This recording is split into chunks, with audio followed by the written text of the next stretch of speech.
Meu nome é Mário Fialho, bem-vindos à Multiversidade, a primeira aula do curso de Homeopatia Integral. Esse é o nosso seminário 1 e a gente vai falar um pouquinho do que é uma abordagem integral na homeopatia. A primeira coisa que eu quero contar para vocês é que um dos elementos deste nome, homeopatia, que é a patia, que é a patologia, é algo que a gente vai deixar como um aspecto secundário. Isso porque a interpretação sobre o que é uma patologia, o que é o sofrimento, vinda da homeopatia clássica ou mesmo na biomedicina contemporânea, não é o modelo com o qual a gente vai estar trabalhando. Isso é bem importante, é por isso que esse curso, na verdade, nas versões seguintes, ganha o nome de homossíntese. E a gente vai entender melhor esse termo por quê. Então, uma abordagem integral de homeopatia traz a homeopatia como uma ciência viva, moderna, que vai ser validada pela sua experiência no dia a dia. Do ponto de vista científico, a gente tem muito pouco a dizer. Os grandes estudos e a meta-análise da homeopatia trazem poucas explicações sobre por que as hiperdiluições em água funcionam como medicações clínicas acima dos valores de placebo e quando comparados com outras medicações. A questão é que esses estudos não são feitos e não podem ser apropriados da mesma forma com que os estudos randomizados de medicações convencionais, porque a homeopatia tem como singularidade a experiência clínica, ou seja, cada paciente é tratado.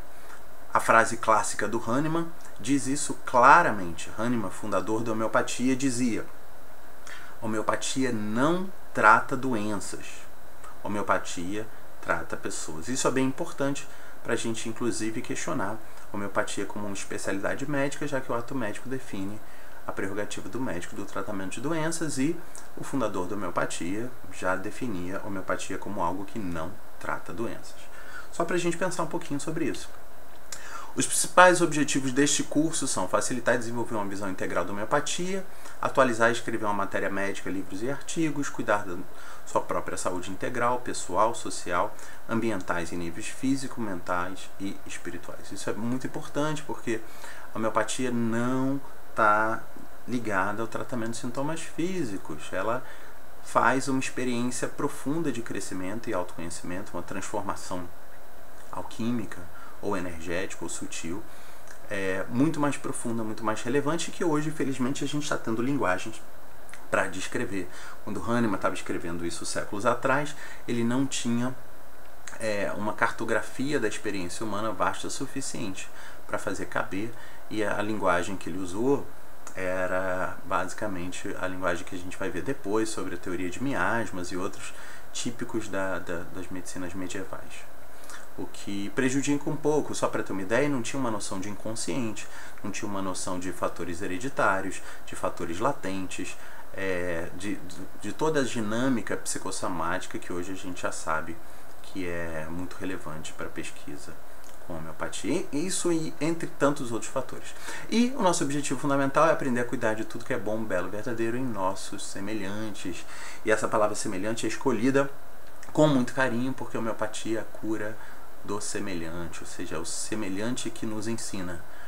A gente aprende pela similitude, pela atração que a experiência do viver nos faz daquilo que é semelhante em nós, que nos transforma.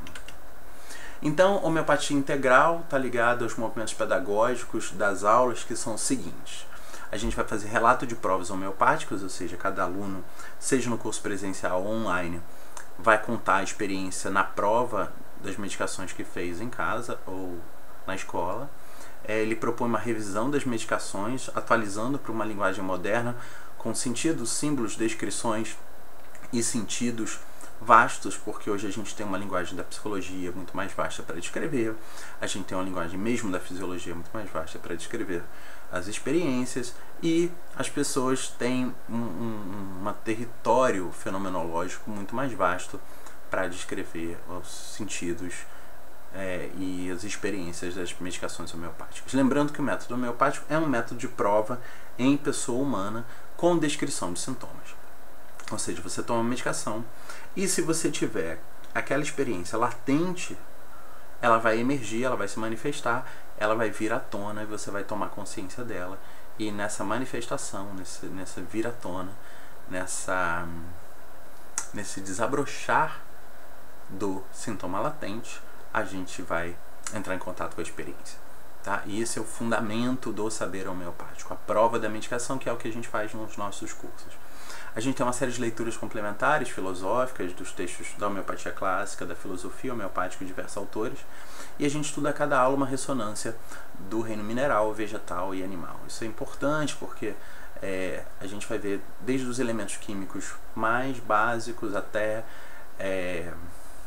bactérias e outros animais, insetos, sapos, cobras, todas viram medicações homeopáticas, além de todas as plantas que já são muito conhecidas. A gente vai também estudar casos clínicos e vai fazer isso tudo visitando uma homeopática ilustrada, tá? Que é o nosso objetivo, a gente sempre fazer dessas imagens homeopáticas as mais visíveis e mais simples possíveis.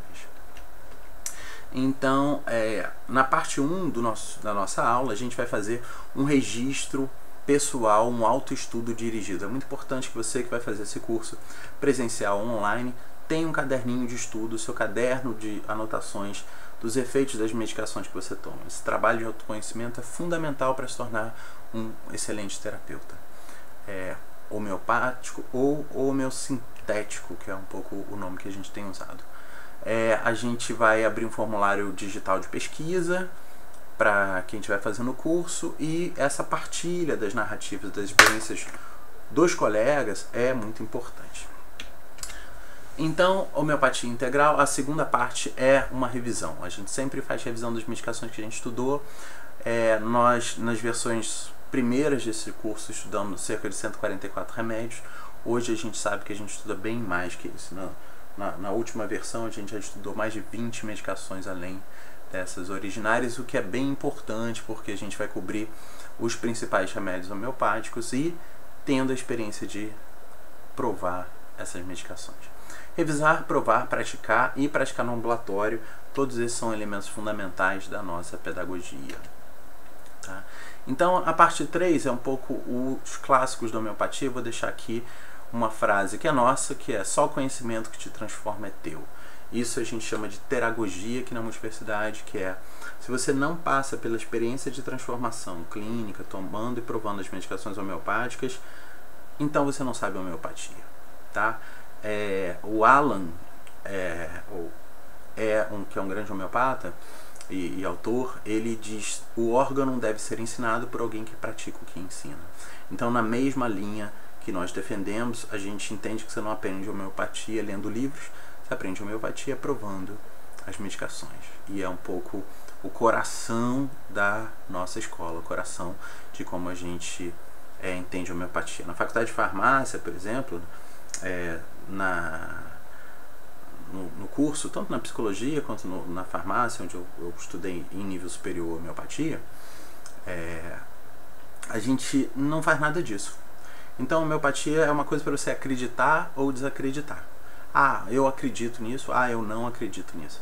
E como a gente não tem uma validade científica para comprovar, a gente precisa da fenomenologia ou da experiência em primeira pessoa como fundamento dessa prática. É lamentável que a gente não entenda que exista conhecimento fora da ciência e fique, de um lado, querendo comprovar cientificamente a homeopatia, que tem se tornado infrutífera, e de outro, querer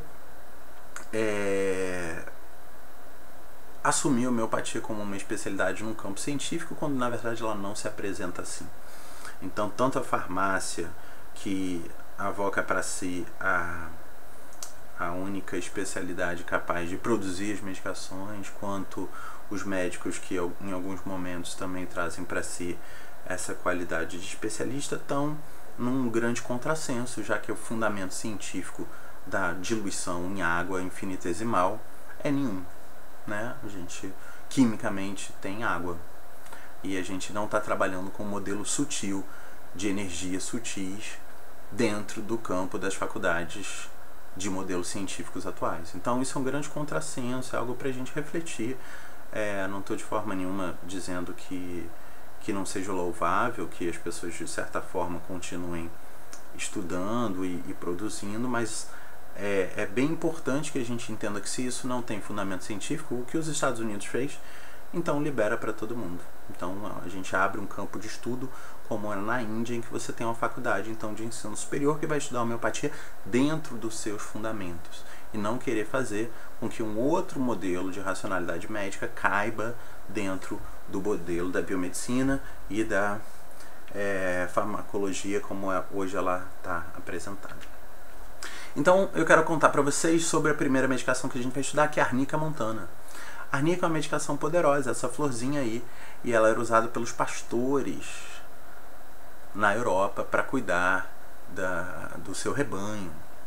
Então é uma medicação que percorreu aí o mundo, muito conhecida, tá? Você vai em muitas farmácias e mesmo uso popular, as pessoas sabem do poder de arnica, que vai tratar trauma, hematoma pós-operatório, tendência a negar doenças, feridas, mágoas. E um sintoma característico é a cama parece muito dura. Então, a arnica é uma medicação aguda, é uma medicação que vai ser usada quando a pessoa passa por uma crise. Eu recentemente acompanhei a minha mulher durante um parto domiciliar e tomei arnica alguns dias, porque a tensão emocional e a quantidade de emoção é muito grande. E no dia seguinte eu acordava com essa sensação de que a cama estava dura, com dores no corpo, que são típicas de arnica. Porque a arnica também pode ser uma condição crônica, quando a pessoa foi acumulando ao longo da vida várias experiências muito dolorosas, muito duras, e a vida foi fazendo aquela pessoa endurecida, enrijecida, cheia de traumas. E você às vezes encontra uma pessoa assim, com a face muito marcada, com a mão muito marcada, né, de um trabalhador no campo, de uma pessoa que passou por muitas dificuldades na vida. A arnica é uma medicação muito poderosa no sentido de aliviar essa tensão toda interna. Então, tanto em fatores agudos quanto constitucionais, a arnica é uma medicação muito poderosa. O perfil de arnica é: pessoas que respondem bem a esse remédio, em geral, negam a severidade da sua condição. Preferem ficar sozinhas e são agitadas e lentas, com pouca concentração, esquecimento, imaginação mórbida, né? Ficam ali revisitando coisas ruins que aconteceram. Tá? Uma medicação importante para esse quadro de estresse pós-traumático que muita gente aí vive, né? Que é passar uma experiência traumática e aquilo ficar reaparecendo na experiência do sujeito. Então, remédio de primeiro socorro, segue meio acidente, cirurgia, parto ou tratamento dentário. Então, a minha mulher também tomou arnica depois do parto, e é super importante porque, só para ter uma ideia, o bebê não perdeu peso, o bebê não perdeu cabelo, que é algo típico de acontecer no processo depois do nascimento. Então, esses cuidados com homeopatia são muito poderosos, muito bonitos para os cuidados da mãe e da criança, né? A homeopatia e criança é sinônimo de terapêutica em muitas ocasiões. Excelentes pediatras usam homeopatia com belos resultados. Então, trata traumas em geral físicos, mentais ou espirituais, grande remédio de limpeza energética de influências negativas e invasoras. Então, o trauma ele não acontece só em nível físico, né? Um choque, uma cirurgia, um dano, uma lesão, mas acontece também em nível emocional, em nível energético ou espiritual. Então, a homeopatia, depois de uma situação assim aguda, em que você, por exemplo, testemunha ou vê uma experiência muito traumática, né? A gente teve recentemente o garotinho que emergiu nas praias quando tentava fugir do seu país. Essa imagem ela é por si uma ferida aberta na alma do mundo. Então a gente pode tomar homeopatia para uma imagem que nos fere, tá? Então não é só a experiência que você vivencia, mas também que você testemunha. Choque, lesões, cuidados pós-operatórios, dores pós-natais, dores de dente na gengiva, musculares e articulares, febre, com extremidades frias, feridas na pele, traumas sexuais, traumas de violência, traumas de pobreza. É importante entender que a pobreza é uma violência. Vertigem crônicas e traumas antigos. né? A gente teve alunos que tomaram arnica e revisitaram dores de uma torção de anos atrás que reapareceram, né? A homeopatia tem esse poder de curar sintomas anteriores. Então aqui algumas imagens para ilustrar a arnica. Então o parto, tá? Uma lesão de esportes, testemunhar a morte de um parente ou uma calamidade pública, o processo de violência doméstica, o processo de violência do Estado, cirurgias, e essa imagem ali daquele senhorzinho com a pele bem curtida de sol, de trabalho, a vida toda ali dura. O que é bem importante entender de arnica é que a arnica recusa tratamento, recusa ajuda. A arnica quer ficar sozinho, quer o seu espaço, quer isolamento. Isso é uma característica importante, tá, de arnica. Então tem aqui algumas imagens. Então a arnica vai, bate, quebra a cabeça, cai da escada, alguém tenta ajudar, a arnica fala: não, eu não quero ajuda não, sai de perto de mim, tá? Embora quando você pergunta para alguém alguma coisa, a pessoa de arnica responde com uma enorme lucidez, tá?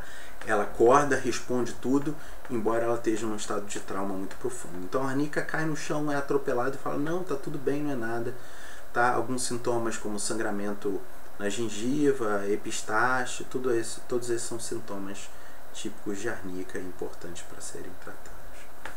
Outra medicação que a gente vai estudar hoje é a calcária carbônica. A calcária carbônica é o carbonato de cálcio, então, que é extraída desde da proposta original do Hahnemann da concha da ostra do mar.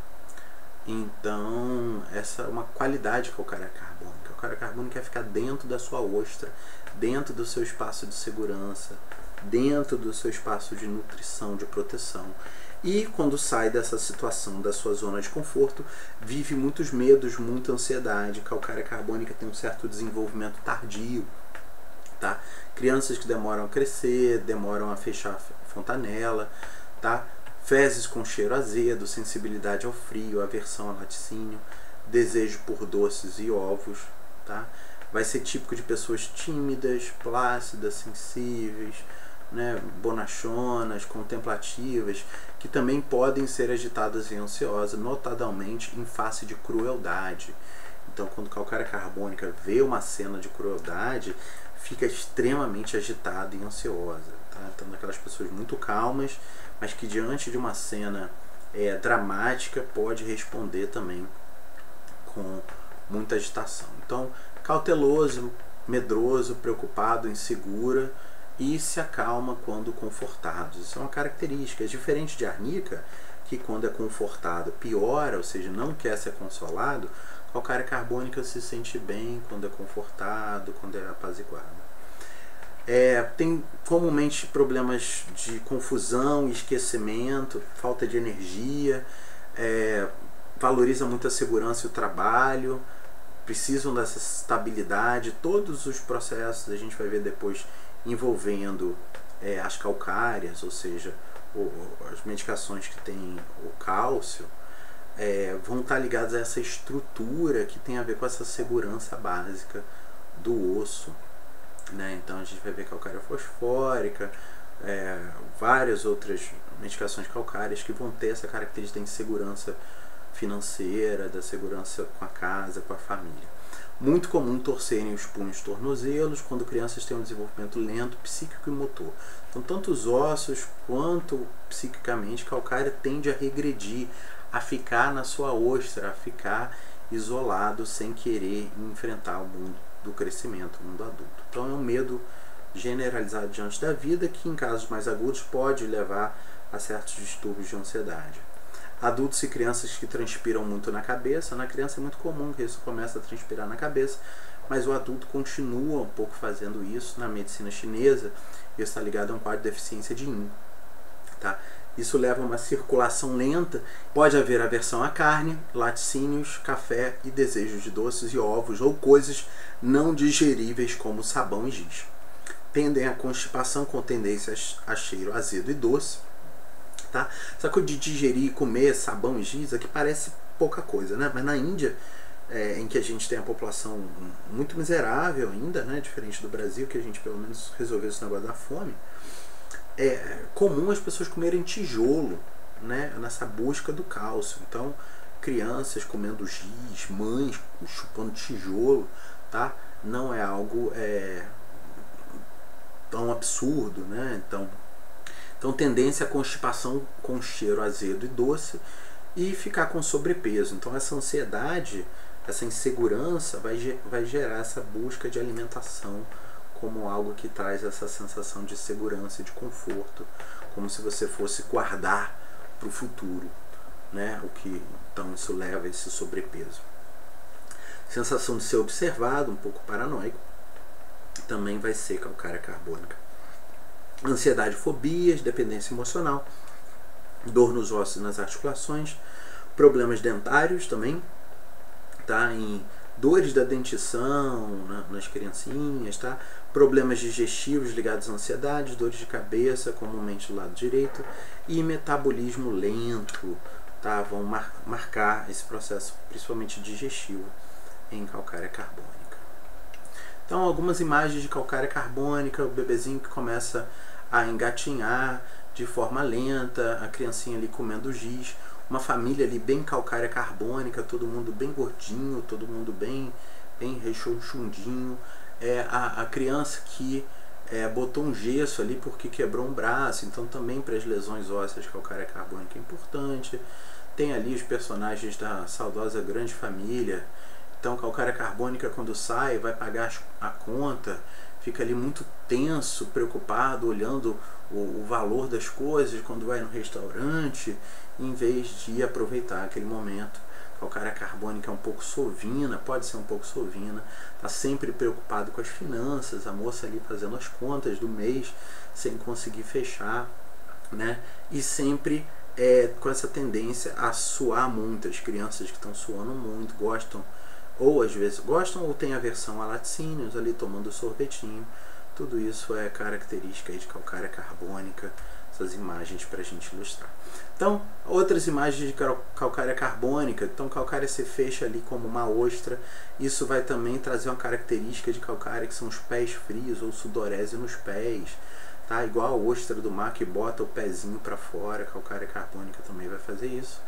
Tá? Grandes angústias com relação ao sentido da vida, do mundo, crianças que muito cedo começam a ter angústias existenciais, perguntando sobre a natureza de Deus, do mundo. Tá? Quando chove, Deus está chorando, papai? Pergunta a menininha ali. Então, sudorese na cabeça, tá? Cheio de trabalho burocrático. Calcária carbônica se dá muito bem como funcionário público, indo lá, fazendo o que tem que fazer e tendo aquela estabilidade. Então, calcária carbônica tem essa sensibilidade à crueldade. Então, a pessoa que pescou um peixe é calcária carbônica, mas você matou o peixinho e chora muito. A criancinha calcária carbônica, quando morre o peixinho dourado, fica muito mal. Tá? Então, calcária carbônica gosta de estar na família, de estar ali protegido pela família, e tem essa sensação de insegurança, com sonhos à noite. Tá? Pode também ter constipação, principalmente nas crianças, mas os adultos também, e pouca energia. Calcária carbônica perde o gás quando tem que subir ou quando tem que fazer um esforço um pouquinho maior. Tá? A outra medicação que a gente vai estudar hoje, essas 3 medicações, a cada aula a gente estuda 3 medicações, depois faz revisão disso, faz experimentação. Esse é um pouco o modelo que a gente segue nas aulas. A gente vai estudar psorino. Psorino é então uma medicação. A gente já viu uma medicação de origem vegetal, arnica, já viu calcária carbônica, que é um mineral, e a gente vai estudar psorino, que é esse bichinho da sarna, tá? Então, se você já teve sarna e teve algumas das sensações de sarna, que é a sensação de que você não vai ficar bom, de que isso não tem cura, de que não tem mais jeito, aquela angústia é a angústia de psorino. Tá? E a gente vai então viver essa experiência de desespero e pessimismo, o senso de ser esquecido, com calafrios, odores desagradáveis, fome constante. Psorino come, está sempre com fome. Ansiedade sem ambições, sentido-se abandonado, traído e pessimismo. Então, a sensação de um cachorro sarnento abandonado, de uma criança abandonada, de um pessimismo diante da vida, com falta de força de vontade e energia.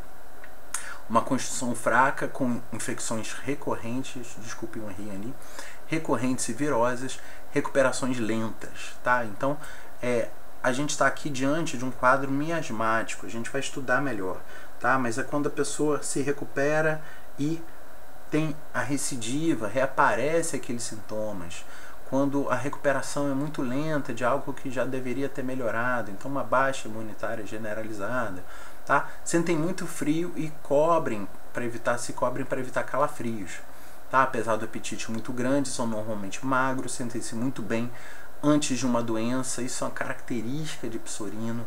Antes de adoecer, psorino está se sentindo eufórico e cai doente no dia seguinte, tá? E depois tem sensações mórbidas de que não vai melhorar nunca, tá? Esse pessimismo de que, meu Deus, vou ficar doente, nunca vou melhorar, é típico de psorino, tá? De quem sempre que dá tudo errado na vida e que não terão sorte em nada. Problemas de pele, intestino, respiratório são condições principais e ocorre também quando associada à supressão de problemas de pele. Então, na homeopatia, igual a criancinha que começa a manifestar algumas coisinhas na pele, espinhas, coceirinhas, marquinhas, vermelhidões, esses são os sintomas psóricos, é sinal de que o sistema está ali botando para fora e metabolizando. Quando a gente começa a passar muita pomadinha, muita coisinha e suprimir esses sintomas, a teoria homeopática nos ensina que esses sintomas tendem a se aprofundar. Então, quando a gente toma psorino, muitas vezes esses problemas de pele são tratados e são trazidos à tona. Então, problemas de pele, diarreia com síndrome do colo irritável, problemas dentários em crianças e adultos, doenças respiratórias, infecções nos olhos, depressão e medo do fracasso, solidão e senso de abandono, levando ao desespero.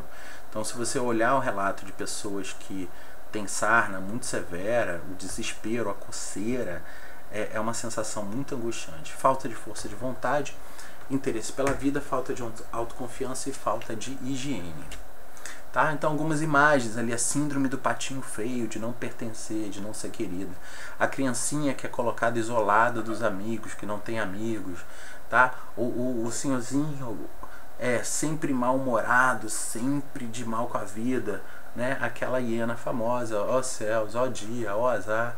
Tá? E a criancinha psorino não desenvolve direito, os ossos ficam fraquinhos, ela fica com uma característica assim, de fraqueza no seu desenvolvimento. Então, psorino é uma medicação que ajuda nesse processo.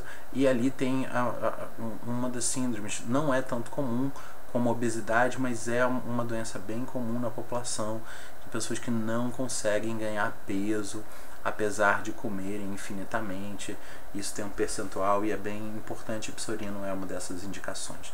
Então, a criança, por exemplo, não quer comer, não gosta de comer, tá? Então, a gente está num quadro bem destrutivo aí desse cachorro sarnento de psorino. A gente tem uma história da mãe de um aluno que tomou psorino e no dia seguinte apareceu um cachorro sarnento na porta dela e ela quis pegar o cachorro para cuidar de todo jeito, não sei o que.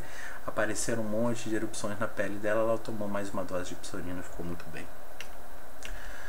Então, aqui algumas características de psorino, né? Essa sensação de que está tudo muito pior, né? De que tem uma doença incurável, que se contaminou, né? Uma coceira que não acaba mais, a sensação de pobreza, de extinguir, e essa característica. Então, no dia 5 lá de maio, psorino estava super bem, aí no dia 6 psorino fica super doente, tá? Quando as pessoas estão todas felizes, curtindo carnaval, em festa, psorino tá lá para baixo, cheiro ruim, pensamentos mórbidos, tá? E ali todo o quadro autodestrutivo de psorino que não dá atenção para sua própria família. Esse quadro. E problemas de pele, né? Eczema, uma série de outros problemas de pele também são indicações de psorino. Tá? Então, a gente comumente vê alguns casos clínicos, faz a prova homeopática, mas eu queria apresentar para vocês esse iniciozinho aí do que é o curso de homeopatia.